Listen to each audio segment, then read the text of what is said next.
Today I'm going to show you how to build a high-performance dual GPU system inside the compact new Carbide Series Air 240. To start, remove the four side panels by unscrewing each pair of thumb screws. Note that the thumb screws in the panels for the main compartment and rear power supply and drive compartment are loosely affixed to ensure they aren't lost. Squeeze the four tabs inside the front panel and gently remove it. Next, remove the thumb screw that secures access to the rear 3.5-inch drive cage. Tilt the cover up and out, then pull out the sled containing the box that holds the screw and accessory kit. For this build, we're going to be removing the stock AF120L fans that come with the Air 240 and replacing them with our green LED SP120 fans. Carefully unscrew the fan next to the I/O cutout, then unscrew the two fans in the front of the case. Now we'll snap the motherboard's I/O shield into place.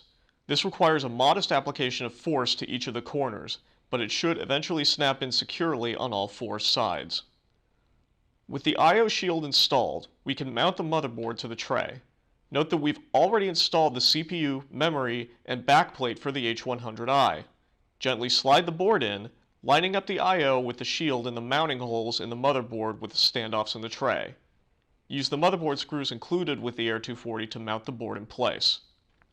Given the dimensions of the Air 240, it's a good idea to connect as many cables as possible early on. Start by routing the USB 3.0 header through the closest grommet, then connect it to the motherboard. Next, route the HD audio header and front panel headers through the closest grommet. Connect the audio header to the motherboard. Note that you can also tuck the cable under the motherboard itself to clean things up a little. The front panel headers are always time-consuming and can be frustrating. You'll have to check your motherboard's manual to determine exactly how to connect these headers. Just be careful and take your time. Next, we'll want to connect and route the modular cables for the auxiliary 12-volt power cable and the main 24-pin power cable. You can connect the 12-volt to the header on the motherboard and then route it in the channel alongside the board and through a grommet. We'll be installing a fan later that should help cover this cable. The 24-pin power cable should then be connected and carefully routed through the motherboard tray. You'll probably want to run it parallel to the USB 3.0 cable to make the most efficient use of internal space, but it should be kept clean to make space for the 240mm radiator we'll be installing in the front of the case. Connect however many SATA cables you need to the motherboard headers. We just need one. Again, route the cable through the motherboard tray.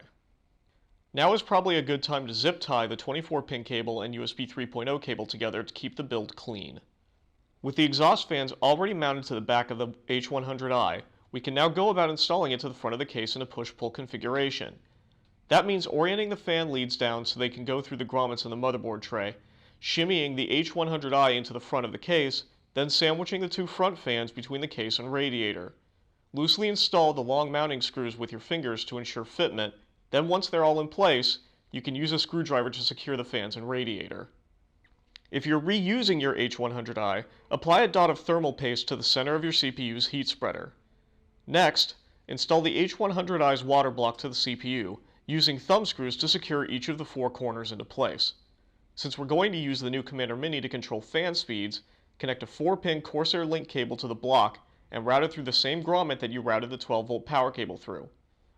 Plug the water block's fan header into the CPU fan header on your motherboard and the water block's power cable through the grommet with the Corsair link cable. Next, we'll be mounting an exhaust fan to the interior of the case next to the CPU socket.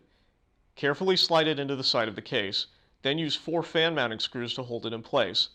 Like you did with the previous sets of cables, run the fan's power cable through the top grommet. We need to prepare for installing the graphics cards. Zip tie the necessary PCIe power cables together, then run them through the motherboard tray, giving some slack to either side. Now we need to install the two graphics cards. It's a tight fit but can be done.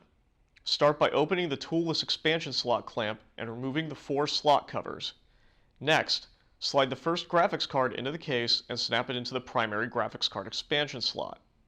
Take the second card and do the same. If you're running 2 NVIDIA cards, also be sure to connect the SLI bridge, then close the toolless clamp.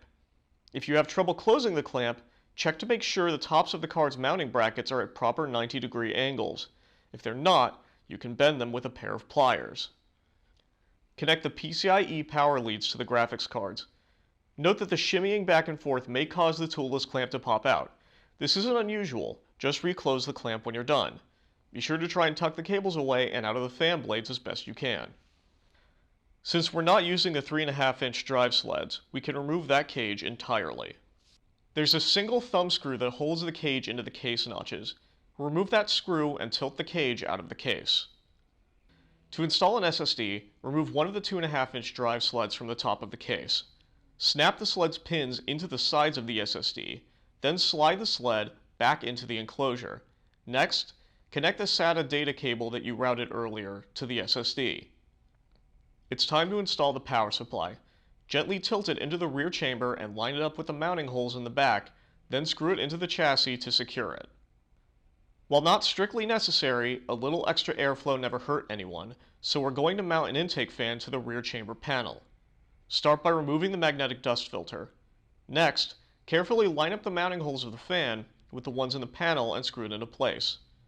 Then replace the filter. We've already affixed the Commander Mini to the top of the power supply. Now it's just a matter of connecting everything. All of the fan headers can plug into the Commander Mini unit, including the one for the side fan, along with the Corsair link cable from the H100i's water block.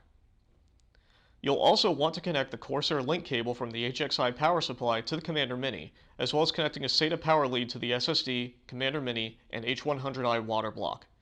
Now we can close everything up.